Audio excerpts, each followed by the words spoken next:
ನಮಸ್ಕಾರ ಸ್ನೇಹಿತರೆ, national TV ಅರ್ಪಿಸುವ ಬಿಗ್ ಬಾಸ್ ಅಪ್ಡೇಟ್ಗೆ ಸ್ವಾಗತ. ನಾನು ಸುಜಯ್ ರಾಜ್. ಸ್ನೇಹಿತರೆ, ಮಿಡ್ ವೀಕ್ ಎಲಿಮಿನೇಷನ್ ತೂಗು ಕತ್ತಿಯಿಂದ ಈ ವಾರದ ಟಾಸ್ಕ್ಗಳಲ್ಲಿ ಅತಿ ಹೆಚ್ಚು ಪಾಯಿಂಟ್ಸ್ಗಳನ್ನು ಸಂಗ್ರಹಣೆ ಮಾಡಿ ಧನ್ರಾಜ್ ಆಚಾರ್ ಅವರು ಸೇಫ್ ಆಗಿದ್ದಾರೆ. ಸ್ನೇಹಿತರೆ, 6ನೇ ಟಾಸ್ಕ್ ಏನಿತ್ತಲ್ಲ, ಕಿರಿಕಿ ಅನ್ನುವಂತಹ ಟಾಸ್ಕಲ್ಲಿ ಧನ್ರಾಜ್ ಆಚಾರ್ ಅವರಿಗೆ ಕನ್ನಡಿಯಲ್ಲಿ ಅದು ಕಾಣ್ತಾ ಇತ್ತು. ಆ್ಯಕ್ಚುಲಿ ಕೀಯನ್ನು ತೆಗೆದುಕೊಳ್ಬೇಕಾಗಿರುತ್ತಲ್ಲ ಅವರು ಒಂದು ಪಟ್ಟಿಯಿಂದ, ಅದು ಕಾಣ್ತಾ ಇತ್ತು. ಅದು ಅಡ್ವಾಂಟೇಜ್ ಆಯ್ತು ಅವ್ರಿಗೆ. ಬಟ್ ಅದಕ್ಕೆ ಬಿಗ್ ಬಾಸ್ ಕಡೆಯಿಂದ ಯಾವುದೇ ಚಕಾರ ಇರಲಿಲ್ಲ. ಇನ್ಫ್ಯಾಕ್ಟ್ ಮಂಜು ಅವ್ರು ಕೇಳ್ತಾರೆ ನಮ್ಮ ಧನರಾಜ್ ಅವ್ರಿಗೆ, ನಿಮಗೆ ಕಾಣಿಸ್ತಾ ಇತ್ತಲ್ವ ಸ್ವಲ್ಪ ಅದು ಅಂತ. ಹೌದು ಕಾಣಿಸ್ತಾ ಇತ್ತು. ಮತ್ತು ಕಾಣಿಸ್ತಾ ಇತ್ತು ಅಂತಂದಮೇಲೆ ಅದು ಹೆಂಗಾಗುತ್ತೆ, ಅದು ಸರಿ ಅಲ್ಲ ಅಲ್ವಾ ಅಂತ ಕೇಳುವಾಗ ಅವ್ರು ಹೇಳ್ತಾರೆ ಗ್ರೇ ಏರಿಯಾ ಅಂತ ಹೇಳ್ತಾರೆ. ಸೊ ಗ್ರೇ ಏರಿಯಾ ಅಂದರೆ ಏನು ಅಂತ ಪರಿಚಯ ಮಾಡಿಕೊಟ್ಟಂತಹ ಮಂಜಣ್ಣ ಅವ್ರಿಗೆ ಗ್ರೇ ಏರಿಯಾ ಮಾಂಜವನ್ನು ಧನರಾಜ್ ಆಚಾರ್ ಅವರು ಕೊಡ್ತಾರೆ. ಬಟ್ ಅದನ್ನು ಉಸ್ತುವಾರಿ ಆದಂತಹ ಹನುಮಂತ್ ಅವರು ನೋಡ್ಕೊಳ್ಬೇಕಾಗಿತ್ತು ಅಂತ ನನಗನ್ಸುತ್ತೆ ಆ್ಯಕ್ಚುಲಿ. ಬಟ್ ಬಿಗ್ ಬಾಸ್ ಕಡೆಯಿಂದನೇ ಯಾವುದೇ ಚಕಾರ ಇಲ್ಲ ಅಂತಂದಮೇಲೆ ಅವರು ರೀಗೇಮ್ ಕೂಡ ಮಾಡಿಸ್ಲಿಲ್ಲ. ಬಿಗ್ ಬಾಸ್ ಕಣ್ಣಿಗೆ ಕಂಡಿದೆ ಧನರಾಜ್ ಆಚಾರ್ ಅವರು ಕನ್ನಡಿಯಲ್ಲಿ ನೋಡಿಕೊಂಡು ಮಾಡ್ತಾ ಇರೋವಂಥದ್ದು, ಕೀಯನ್ನು ತೆಗಿತಾ ಇರೋವಂಥದ್ದು. ಸೊ ಅವ್ರ ಕಡೆಯಿಂದನೇ ಏನು ಚಕಾರ ಇಲ್ಲ ಅಂತಂದಮೇಲೆ ನಾವು ಪ್ರೇಕ್ಷಕರಾಗಿ ಅದನ್ನು ಯಾವ ರೀತಿ ತಗೊಳ್ಬೇಕು ಅನ್ನುವಂತಹ ಗೊಂದಲ ಇದೆ. ಬಟ್ ಗೊತ್ತಿಲ್ಲ. ಸದ್ಯಕ್ಕೆ ಧನರಾಜ್ ಆಚಾರ್ ಅವರು ಮಿಡ್ ವೀಕ್ ಎಲಿಮಿನೇಷನಿಂದ ಸೇಫ್ ಆಗಿದ್ದಾರೆ. ಇನ್ನು ನಿನ್ನೆ ಎಪಿಸೋಡ್ನ ಶುರುವಿನಲ್ಲಿ ಏನಾಯಿತು ಅಂತ ಹೇಳಿದ್ರೆ, ಅಫ್ಕೋರ್ಸ್ ಈಗ 3 ಟಾಸ್ಕ್ ಆಗಿತ್ತು. 3ನೇ ಟಾಸ್ಕಲ್ಲಿ ಧನರಾಜ್ ಆಚಾರ್ ಅವರು ವಿನ್ನರ್ ಆಗಿದ್ರು.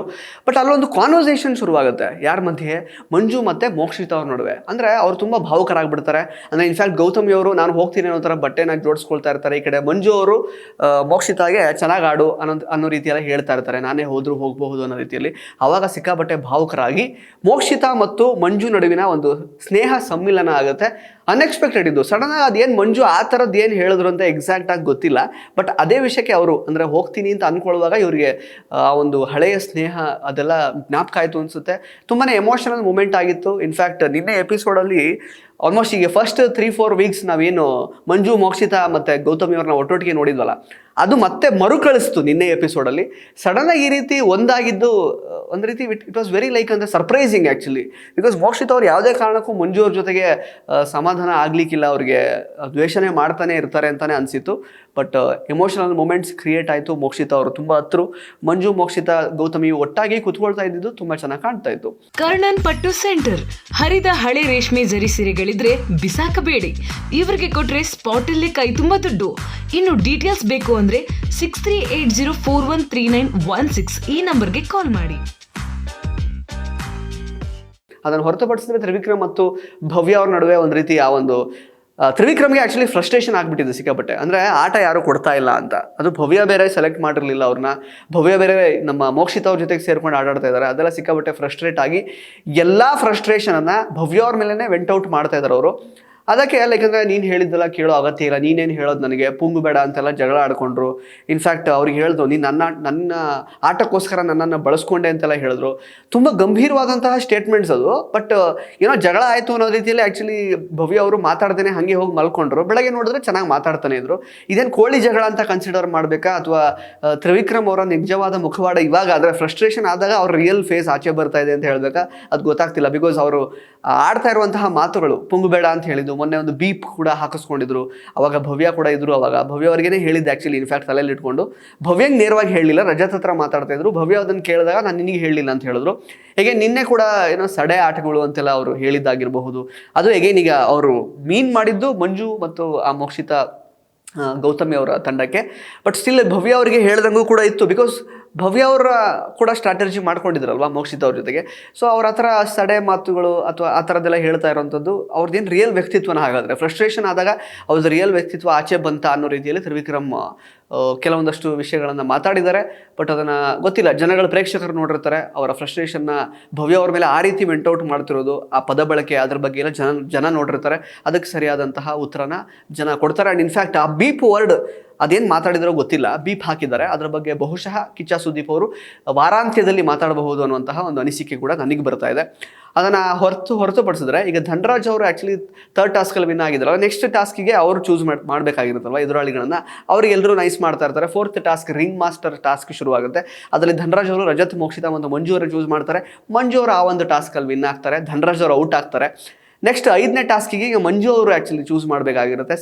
ಸೀಸಾ ಸವಾಲು ಅನ್ನುವಂತಹ ಟಾಸ್ಕ್ ಅದು. ಮಂಜು ಅವರು ಧನರಾಜ್, ಗೌತಮಿ ಮತ್ತು ಮೋಕ್ಷಿತಾ ಅವ್ರನ್ನ ಸೆಲೆಕ್ಟ್ ಮಾಡ್ತಾರೆ. ಅದರಲ್ಲಿ ಧನರಾಜ್ ವಿನ್ ಆಗ್ತಾರೆ. ಮೋಕ್ಷಿತ ಅವರು ಔಟ್ ಆಗ್ತಾರೆ. ಲೈಕ್ ಮಂಜಣ್ಣ ಅವರಿಗೆ 3ನೇ ಸ್ಥಾನ ಬರುತ್ತೆ. ಅದಾದಮೇಲೆ ಈಗೇನು ಅದೇ ತ್ರಿವಿಕ್ರಮ್ ಫ್ರಸ್ಟ್ರೇಷನ್ ಅವಾಗಲೇ ಆ ಸಡೆ ಮಾತುಗಳು ಅದೆಲ್ಲ ಆ ಸ್ಟ್ರಾಟರ್ಜಿ ಅದೆಲ್ಲ ಅವಾಗಲೇ ಬರೋದು. ಅದಾದಮೇಲೆ ಮಂಜು, ಗೌತಮಿ ಮತ್ತು ಮೋಕ್ಷಿತ ನಡುವೆ ಕೆಲವೊಂದಷ್ಟು ಮಾತುಕತೆಗಳು, ಒಟ್ಟಿಗೆ ಅವ್ರ 3 ಜನರ ಒಂದು ಸ್ನೇಹ ಸಮ್ಮಿಲನದ ಕೆಲವೊಂದಷ್ಟು ಎಮೋಷನಲ್ ಮೊಮೆಂಟ್ಸ್ ಎಲ್ಲ ಕಾಣಲಿಕ್ಕೆ ಸಿಗುತ್ತೆ. ಅದಾದಮೇಲೆ 6ನೇ ಟಾಸ್ಕಲ್ಲಿ, ಈಗ 5ನೇ ಟಾಸ್ಕಲ್ಲಿ ವಿನ್ ಆಗಿರುವಂತಹ ಧನರಾಜ್ ಅವರು ಲೈಕ್ ನಿರ್ಣಾಯಕ ಟಾಸ್ಕ್ ಏನಿರುತ್ತೆ ಫೈನಲ್ ಟಾಸ್ಕಲ್ಲಿ ಅವರಿಗೆ ಒಂದು ಚೂಸ್ ಮಾಡುವಂತಹ ಅವಕಾಶ ಸಿಕ್ಕಿರುತ್ತೆ. Because is the winner of 5th task. ಅದರ ಹೆಸರು 6th ಟಾಸ್ಕ್ನ ಹೆಸರು ಕಿರಿಕಿ ಅಂತ. ಅದರಲ್ಲಿ ಧನರಾಜ್ ಅವರು ತ್ರಿವಿಕ್ರಮ್, ಮೋಕ್ಷಿತ ಮತ್ತು ರಜತ್ ಅವ್ರನ್ನ ಚೂಸ್ ಮಾಡ್ತಾರೆ. ಇನ್ಫ್ಯಾಕ್ಟ್ ತ್ರಿವಿಕ್ರಮ್ ಅವ್ರನ್ನ ಚೂಸ್ ಮಾಡೋದು ಯಾಕೆ ಅಂತ ಹೇಳಿದ್ರೆ, Trivikram already frustrated, some 25 points ಇರುತ್ತೆ ಅವ್ರಿಗೆ, ಯಾರು ಚೂಸ್ ಮಾಡ್ತಾ ಇಲ್ಲ ಅನ್ನುವಂತಹ ಸಿಕ್ಕಾಬಟ್ಟೆ ಒತ್ತಡ ಆಗ್ತಿರುತ್ತೆ ಅವ್ರಿಗೆ. ಅಂದರೆ ಗೇಮ್ಗಳನ್ನು ಆಟ ಆಡೋಕ್ಕಾಗ್ತಾ ಇಲ್ವಲ್ಲ, ಏನೂ ಪ್ರೂವ್ ಮಾಡೋಕ್ಕಾಗ್ತಾ ಇಲ್ಲ, ಆಟ ಗೊತ್ತಿದ್ರೂ ನನಗೆ ಆಡುವ ಅವಕಾಶ ಸಿಗ್ತಾ ಇಲ್ಲ ಅಂತ ಸಿಕ್ಕಾಬಟ್ಟೆ ಫ್ರಸ್ಟ್ರೇಟ್ ಆಗಿರುತ್ತೆ. ಅದನ್ನು ಧನರಾಜ್ ಅವ್ರ ಹತ್ರ ಹೇಳ್ಕೊಂಡಿರ್ತಾರೆ. ಹಾಗಾಗಿ ಧನರಾಜ್ ಅವರು ತ್ರಿವಿಕ್ರಮ್ ಅವ್ರನ್ನ ಚೂಸ್ ಮಾಡ್ತಾರೆ. ಮೋಕ್ಷಿತ ಅವ್ರಿಗೆ ಸ್ವಲ್ಪ ಪಜಲ್ ಗೇಮಲ್ಲಿ ಅವ್ರು ಆ್ಯಕ್ಚುಲಿ ಡಲ್ ಇದ್ದಾರೆ, ಅಷ್ಟೊಂದು ಕ್ವಿಕ್ ಇಲ್ಲ ಅಂತ ಅಂದ್ಕೊಂಡು ಅವ್ರನ್ನ ಚೂಸ್ ಮಾಡ್ತಾರೆ. ರಜತ್ ಅವ್ರನ್ನು ಕೂಡ ಅದೇ ಕಾರಣಕ್ಕಾಗಿ ಚೂಸ್ ಮಾಡಿರ್ತಾರೆ.